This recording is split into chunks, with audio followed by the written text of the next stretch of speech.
Vous êtes une des trois composantes. Vous revenez avec la casquette stricte d'actuel de l'Institut national d'hygiène. C'est quoi vos trois priorités?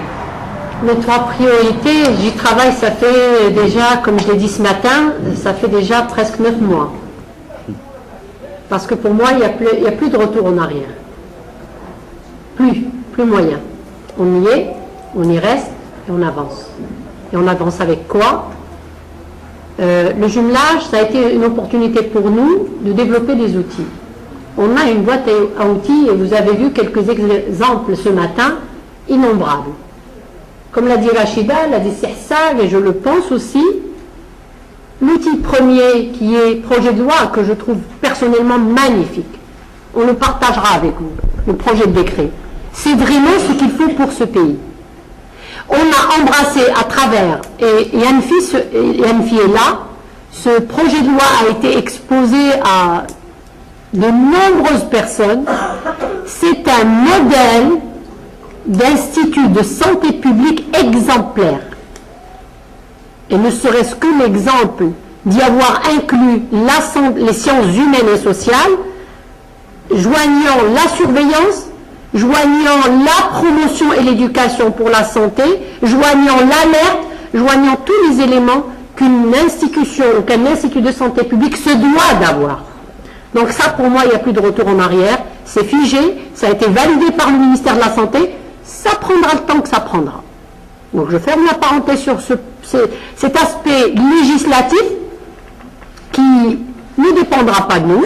Il y a des agendas politiques pour ça. Et le Maroc ne fera pas l'exception de ce qui se passe à travers le monde. Dans tous les pays, il y a des agendas politiques.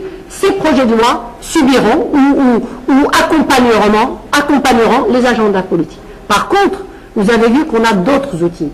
On a un plan stratégique. On a un projet d'établissement. On a des actions préparatoires à la mise en œuvre qui figurent sur ce document de façon précise. Qu'est-ce qu'il y a à faire? Et on a des outils techniques. On a une base de données, on a un certain nombre de supports de formation. La première des priorités pour moi, c'est d'élargir les formations qui ont été dispensées dans le cadre du jumelage avec sa limite. Vous l'avez entendu ce matin, il s'orientait et il visait initialement le renforcement de l'Institut national d'hygiène, malgré la souplesse que nous a donné l'outil. Bien évidemment, les gens de Pasteur et même les gens du CAP n'ont pas pu en bénéficier à la hauteur de leur masse, je veux dire du personnel. C'est clair. Donc la première chose que j'ai assurée à travers le support à venir, c'est d'abord de faire de sorte à ce que le personnel de l'Institut Pasteur puisse, et il ne le fera pas tout seul, parce qu'on ne fera pas ça. On mettra encore avec eux du personnel de l'Institut d'hygiène, mais très peu du personnel du CAP, parce que l'acquis et l'enrichissement, ça a été d'avoir les gens ensemble. Donc, c'est d'abord de faire dispenser ces formations et d'en faire profiter les gens de l'Institut Pasteur et les gens du centre antipoison qui n'ont pas été associés à la hauteur de leur masse du personnel. La deuxième des choses, comme a dit Rachida, et on a eu l'occasion d'en débattre et de commencer à travailler, il n'y a rien à attendre. Il y a des choses aujourd'hui qu'on a déjà commencé à faire, même avec la direction de l'épidémiologie. La base de données tuberculose, le groupe épidémiologie, c'est avec tous les professionnels, tous les opérateurs de la surveillance, y compris la DPRF, y compris la DHSA pour ce qui concerne la surveillance basée sur les hôpitaux.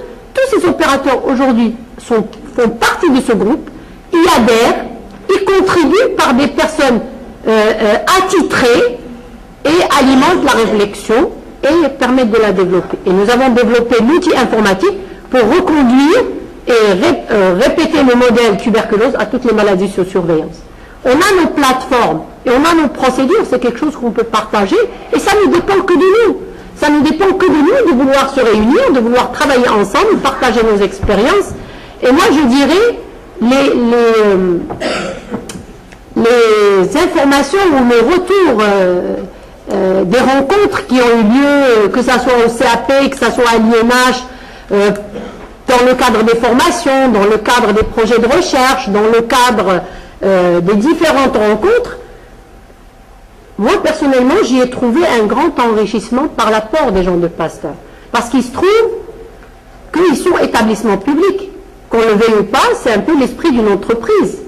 Et aujourd'hui, même si on est dans un système fonction publique pure et dure, moi j'ai trouvé que les personnels de l'Institut Pasteur ont régulièrement stimulé le personnel de l'Institut d'hygiène et du Centre anti-poison et de pharmacovigilance pour arriver avec une dynamique d'efficience. Et ça, on s'y tiendra et on s'y conformera. Donc, un certain nombre de moyens ont été assurés pour, je dirais, presque les 2 années à venir, pour la formation, couvrant différents domaines. Le leadership, ça a été dit, c'est quelque chose qui va être répercuté sur ces personnels. La qualité, le système d'information, et bien évidemment, aller dans le détail du projet d'établissement.